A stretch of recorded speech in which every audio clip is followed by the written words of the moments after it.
Assalamualaikum warahmatullahi wabarakatuh. Saya Muhammad Atur Rahman, NPM 2201011102. Di sini saya akan menjelaskan sedikit materi yang berjudul konsep dasar bimbingan dan konseling Islam. Untuk yang pertama itu pengertian bimbingan dan konseling. Apa itu bimbingan? Bimbingan yaitu merupakan terjemahan dari kata guidance, dan konseling merupakan serapan kata dari konseling. Guidance berasal dari akar kata guide yang secara luas bermakna mengarahkan, memandu, dan mengelola.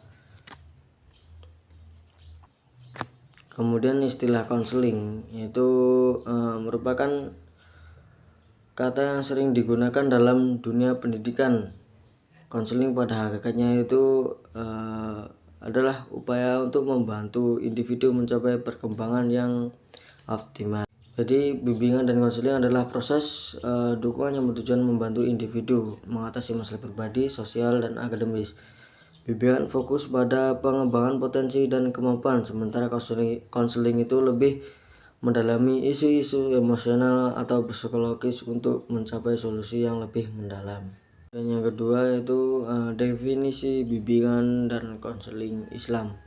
Jadi di sini ada 6 definisi bimbingan dan konseling Islam menurut para ahli. Untuk yang pertama yaitu Ahmad Mubarak mengklaim bahwa bimbingan keagamaan itu berarti bantuan mental dan spiritual yang diharapkan melalui iman dan ketakwaan kepada Tuhan seorang dapat mengatasi masalah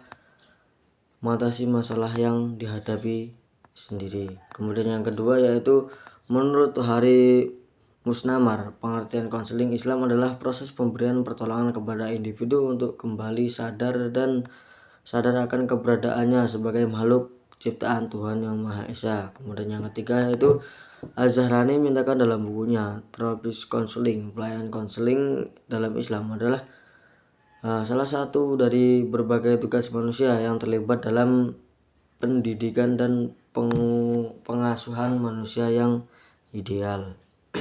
Kemudian yang keempat yaitu Lamuddin Lubis berpendapat bahwa kepemimpinan Islam adalah satu proses di mana penasihat atau konselor itu membantu konselor ataupun penolong. Kemudian yang kelima yaitu menurut Saiful Ahyar, menurut proses musyawarah Islam adalah pertemuan tatap muka antara dua orang atau lebih dari dua orang.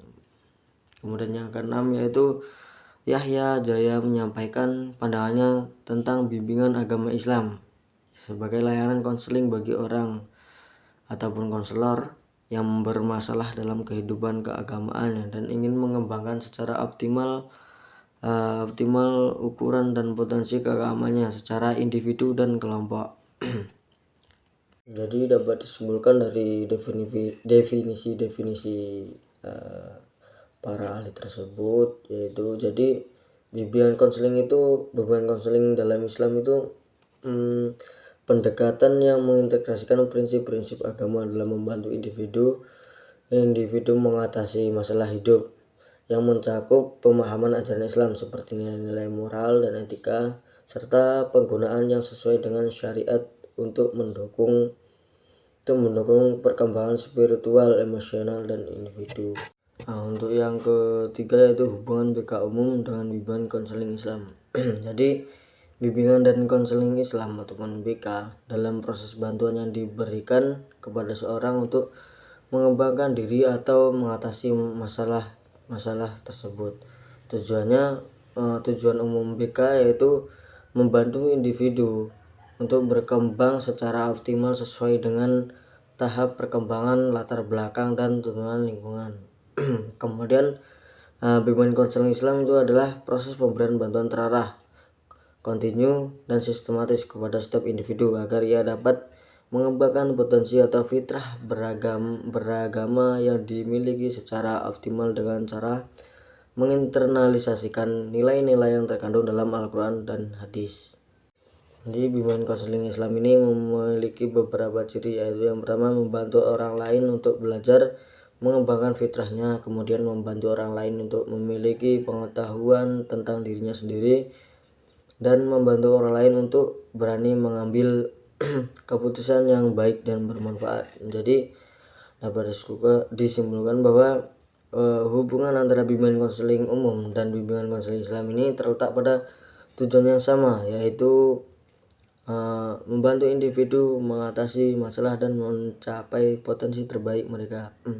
Namun di sini bimbingan konseling Islam mengedepankan nilai-nilai prinsip Islam sebagai dasarnya, sedangkan bimbingan konseling umum lebih bersifat sekuler dan terdapat menggunakan berbagai pendekatan psikologis.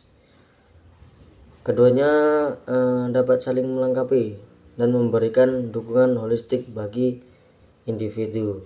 Kemudian yang keempat yaitu tujuan bimbingan dan konseling Islam. Nah, di sini ada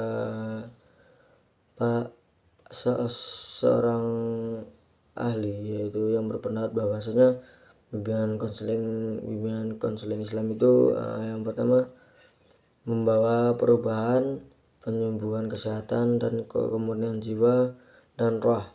Di sini jiwa menjadi tenang, patuh dan tentram, berpikiran terbuka dan mendapat pencerahan.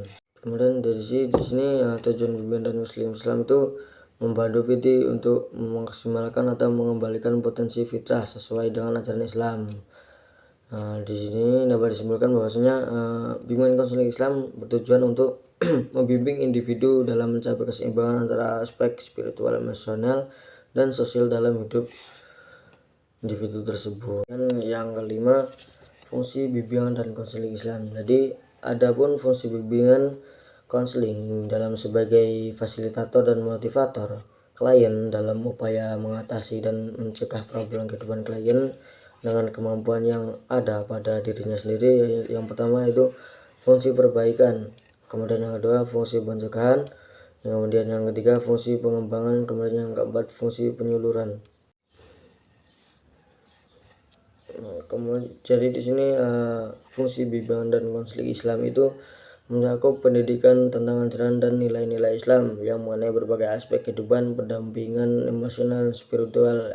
Jadi di sini tujuan utamanya yaitu menciptakan individu yang seimbang secara spiritual, emosional, dan sosial.